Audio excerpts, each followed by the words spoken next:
Hello दोस्तों, तो स्वागत है आपका हमारे पॉडकास्ट के एक नए एपिसोड में। और आज हमारे साथ हैं माननीय संजीव शर्मा जी, जो गाज़ियाबाद महानगर अध्यक्ष हैं। इनके बारे में मैं आपको थोड़ा सा बता दूं तो इनके कार्यकाल में 4 चुनाव हुए हैं, जिसमें बीजेपी ने भारी बहुमत से जीत हासिल की है। तो सर, पहले थैंक यू सो मच, आपने टाइम निकाला और हमारे पॉडकास्ट में आप आए। आपका धन्यवाद और आपके चैनल के लिए शुभकामनाएं। Thank you so much. Thank you.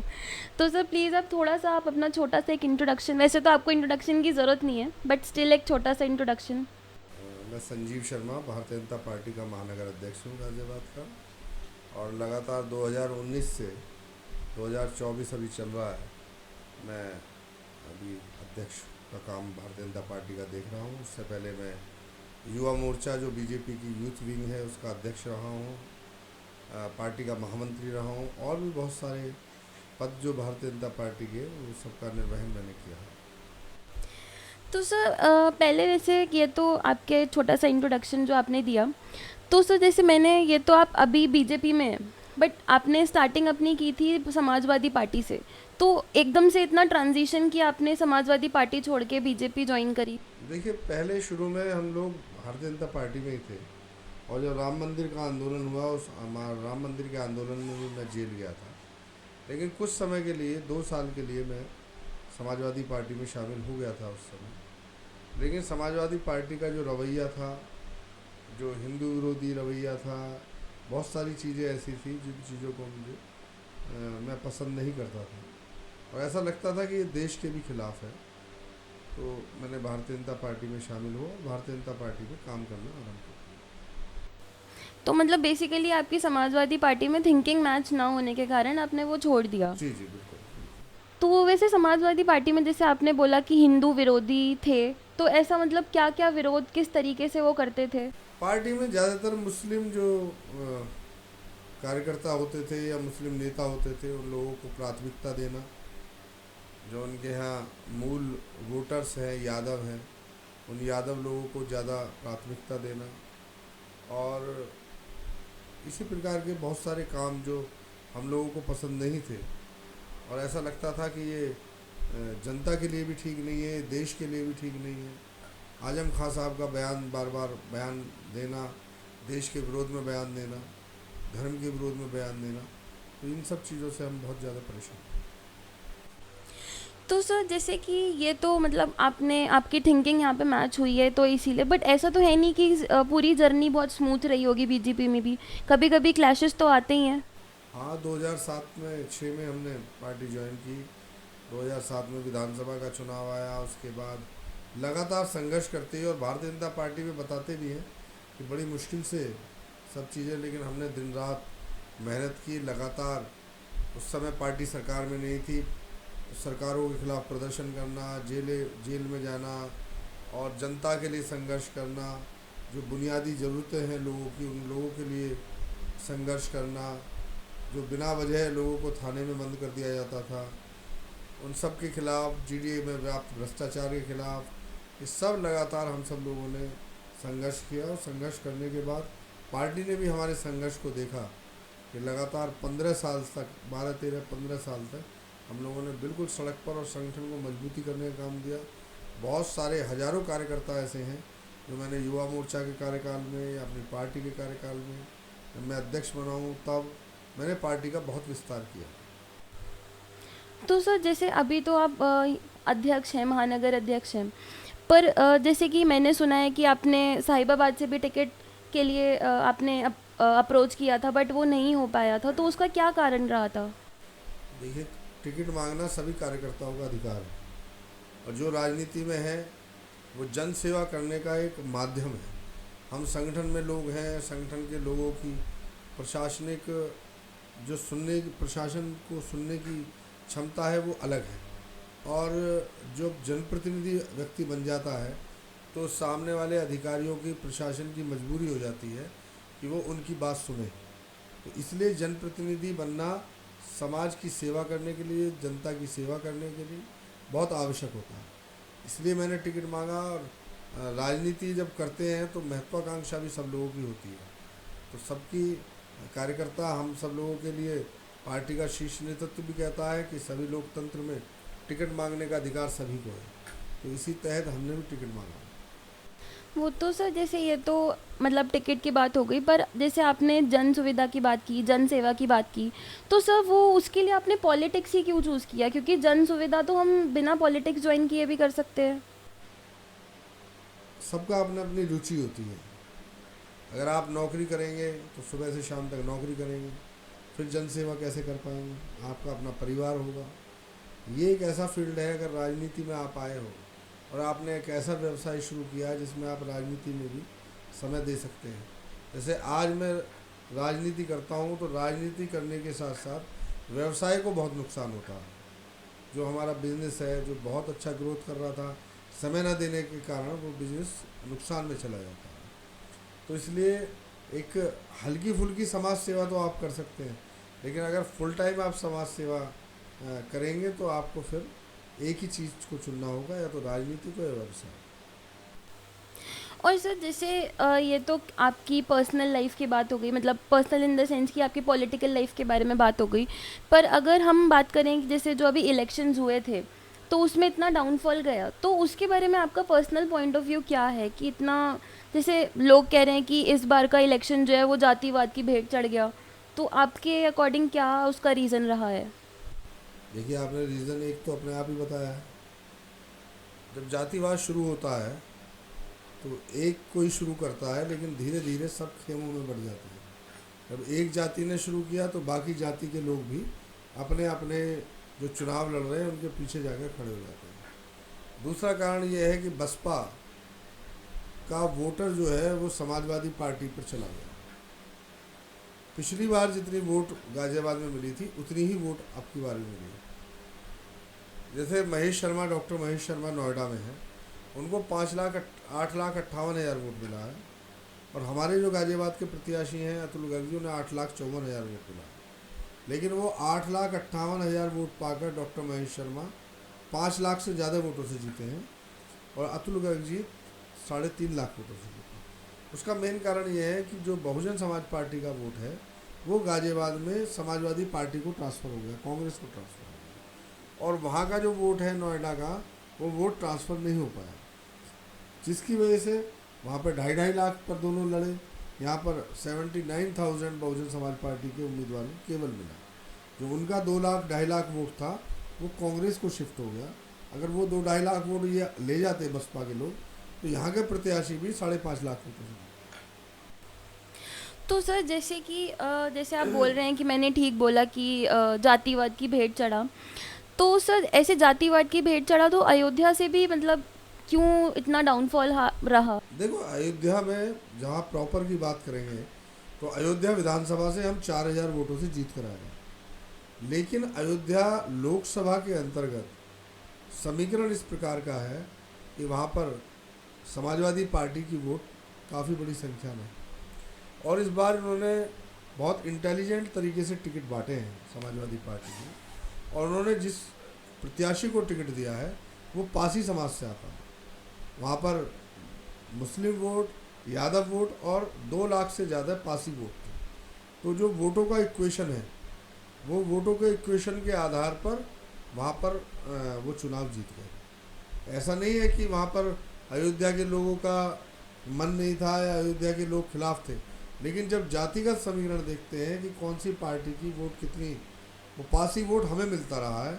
लेकिन अब चूँकि पासी कैंडिडेट आ गया था वहाँ पर समाजवादी पार्टी का, इसलिए पासी वोट ट्रांसफ़र हो। ये एक अयोध्या में हार का कारण है। अच्छा। और सर जैसे ये तो हो गई डाउनफॉल की बात, पर अगर जैसे अभी हम लास्ट ईयर जो इलेक्शंस हुए थे उसमें आपने अपनी वाइफ के लिए भी टिकट मांगा था मेयर के लिए, तो उसमें आपके तो वेल विशर्स ने, मतलब चर्चा तो ऐसी हुई थी कि आपके वेल विशर्स ने रात में सारी मिठाइयाँ भी बांट दी थी, बट अगले दिन सुनीता दयाल जी का नाम लिस्ट में था, तो आप उसके बारे में क्या बोलेंगे? देखिए, उसके 2 कारण हैं। उससे काफ़ी लोगों ने कहा, चूँकि हम राजनीति कर रहे हैं तो लोगों ने कहा कि आपको टिकट मांगना चाहिए, क्योंकि मैं जब मेयर का चुनाव था तो मैं प्रत्याशी था, मैं टिकट मांग रहा था। मुझे ऊपर के लोगों ने कहा भी था, मुझे उम्मीद भी थी कि मुझे टिकट मिलेगा, लेकिन कुछ दिनों बाद वो सीट महिला हो गई। तो मेरे साथ साथ मेरी पत्नी भी जनसेवा तो करती है, जितने लोग मुझसे मिलने आते हैं उनको अटेंड करना, जब मैं नहीं हूँगा तब भी अटेंड करना उनको। तो इसलिए मैंने सब लोगों ने कहा कि नहीं आप मांगिए, लेकिन सुनीता दयाल जी चूँकि पार्टी की वरिष्ठ नेता हैं और प्रदेश की उपाध्यक्ष भी थी, और बहुत लंबा समय उनका राजनीतिक अनुभव का है, तो पार्टी ने यही सोचकर कि टिकट उन्हें दिया है कि एक पुरानी कार्यकर्ता है। तो मुझे इसका कोई मलाल नहीं है, मुझे अच्छा सोचकर पार्टी ने टिकट दिया है कि पुरानी कार्यकर्ता है। मेरी शुभकामनाएं भी हमेशा उनके साथ रहती है। पर सर मतलब एकदम रातों रात ही ऐसा क्या हो गया? क्योंकि मतलब अगर आपके वेल विशर्स ने भी मिठाइयाँ तक बांट दी और सब कुछ फाइनल था, तो एकदम ऑटोमेटिकली रातों रात में ही क्यों सब कुछ चेंज हो गया? नहीं, मुझे जानकारी नहीं है कि किसी ने मिठाई बांटी है, लेकिन ये ज़रूर था कि उनका नाम पहले नंबर पर था और उम्मीद थी कि शायद जो जातिगत समीकरण है उसके आधार पर उनका टिकट हो जाएगा। लेकिन पार्टी ने जो निर्णय लिया, पार्टी के निर्णय को हम स्वीकार करते हैं और बहुत अच्छा निर्णय पार्टी ने लिया। और सर जो अभी आने वाले मतलब आने वाले गाज़ियाबाद से विधानसभा के जो चुनाव हैं, आप उसके लिए भी टिकट मांग रहे हैं या उसके लिए भी टिकट की नहीं, तैयारी कर? मैंने कोई टिकट नहीं मांगा है। पार्टी हाईकमान जिसे अच्छा समझेगा उसको टिकट देगा, और जिसको टिकट मिलेगा हम पूरी ताकत के साथ उस व्यक्ति को चुनाव लड़ाएंगे। क्योंकि उपचुनाव एक ऐसा चुनाव होता है कि पूरे देश की नज़र उस उपचुनाव पर होगी। तो उपचुनाव में पार्टी जिसको बहुत सशक्त समझेगी और जिसको समझेगी पार्टी की 1000% ये व्यक्ति जीत सकता है, इसकी लोकप्रियता अच्छी है, इसकी संगठन की शक्ति अच्छी है, ऐसे व्यक्ति को वो टिकट देंगे। और जिसको टिकट देंगे हमारी जिम्मेदारी है कि हम उसे 100% जिता कर देंगे। पर सर जैसे ये तो हो गई, चलो ठीक है, आपने बोला कि आप पूरा सपोर्ट करेंगे। पर जैसे कि 2017 में आप साहिबाबाद से आप टिकट मांग रहे थे, बट वो किसी कारणवश नहीं हो पाया, फिर आप 2021 में यहाँ महानगर अध्यक्ष बन गए। हाँ जी, सॉरी, 2019 में। पर अगर जैसे जो अब इलेक्शंस होंगे, तो आप उसमें आप साहिबाबाद से वापस वहाँ से दावेदारी करेंगे या फिर आप संगठन के साथ ही रहना पसंद करेंगे? मुझे तो संगठन में बहुत अच्छा लगता है। अगर हाँ सीटें बढ़ेंगी, कि जैसे कि परिसीमन के आधार पर सीटें बढ़ने की संभावना है, तो मैं निश्चित रूप से दावेदारी करूँगा। वैसे अगर जैसे जो अभी डाउनफॉल रहा है, तो आपको लगता है कि उसका इफ़ेक्ट 2027 में भी दिखाई देगा? ऐसा कुछ नहीं होता है। झूठ और अफवाह फैलाकर समाजवादी पार्टी के लोगों ने, कांग्रेस के लोगों ने कि ये संविधान को बदलना चाहते हैं। भारतीय जनता पार्टी 400 सीटें इसलिए मांग रही है कि देश के संविधान को बदल देंगे, बाबा साहब ने जो संविधान लिखा था उन्हें बदल देंगे, आरक्षण को ख़त्म कर देंगे और नौकरियों में जो आरक्षण है उसे ख़त्म कर देंगे। एक इस तरह की अफवाह इन सब लोगों ने चलाई, तो और लोगों को हम लोग काउंटर नहीं कर पाए, हमें पता नहीं चल पाया कि अंदर ही अंदर ये क्या चल रहा है, और लोगों ने उस बात को सच मान लिया, और सच मानने के साथ साथ हमें एक बड़ा नुकसान इसमें हुआ। अब पार्टी संभल चुकी है, पार्टी इस प्रकार की योजना बनाएगी और 2027 में पुनः हम पूर्ण बहुमत के साथ फिर उत्तर प्रदेश की सरकार में वापस आएंगे। तो सर जैसे अब जैसे ये इलेक्शंस होते होंगे, तो उसमें आपके जो इंटरनल कॉम्पिटिटर्स भी बनते होंगे, पार्टी के इंटरनल लोग भी आपके कभी कभी कॉम्पिटिटर होते होंगे, तो आपके उसमें भी रिलेशंस तो कभी कभी ऊपर नीचे होते होंगे ना?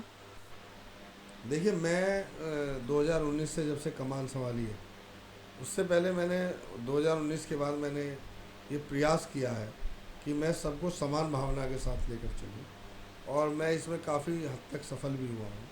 हमारे यहाँ सब जनप्रतिनिधि संगठन के साथ पूरी तरीके से समन्वय बनाकर चलते हैं। जो बात संगठन के द्वारा कही जाती है उसको जनप्रतिनिधि 100% उसको पूरा करते हैं। तो मुझे नहीं लगता कि यहाँ पर मनभेद हो सकते हैं, मतभेद हो सकते हैं, लेकिन मनभेद नहीं है।